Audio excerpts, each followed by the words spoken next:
ururka samafalka Soomaaliya Relief ayaa waxay maanta magaalada madaxda gobolka Sanaag Ceerigaabo oo adeeq dharka ciidul fidriga ugu qaybiyeen carruurta agoomaha ee ku nool magaalada Ceerigaabo waxaana munaasabadii carruurtan agoomaha dharkan loogu qaybinayo ugu horeyn ka hadlay Kaysa Cabdi Cali Qodax iyo Siciid Cabdi Xuseen iyo waliba Jamaal Xaaji Dhuluc oo kamida howlwadeenada ururka Soomaaliya Relief waxaana hadaladoodii kamid ahaa sidan runtii maanta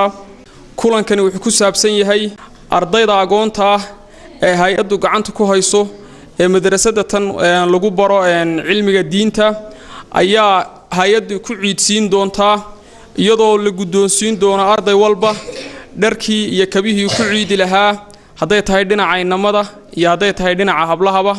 agoomahan halkan idin ka muuqda iyo kuwa ku kala firiirsan gobolka hay'addu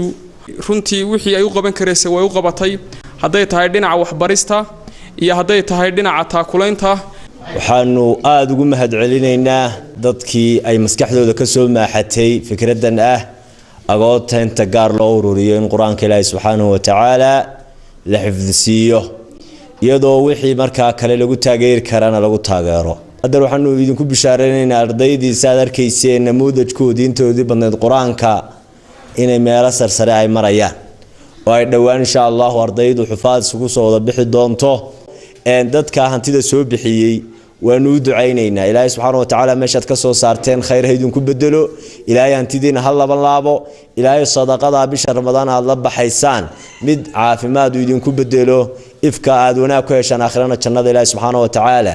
ha ka dhigo ujeedka maanta halkan la isugu yeeray wuxuu ahaa in dhalinyarada halka joogta ee gabdhaha iyo inamada ka kooban ee agoonta la guddoonsiyo dharkii ay ku ciidi lahaayeen waxaan u ducaynaynaa runtii dadka hawshan Ilaahay uu diray ee sadaqada jaariyada ah ee inta adduunyada ay jirto u soconaysa Ilaahay uu ku ilhaamiyay maalkoodii iyo muruqoodii iyo maskaxdoodii in ay geliyaan oo Ilaahay u diray ayaan u ducaynaynaa in Ilaahay iyaga uu barakeeyo ugu dambeyntiina waxaa munaasabadaasi ka hadlay Cismaan Xasan Caado oo kamid ah waxgaradka magaalada Ceerigaabo dadka hawshan galay waxaanu idin leenahay Ilaahay jannada firdawsa idinkaga abaalmariyo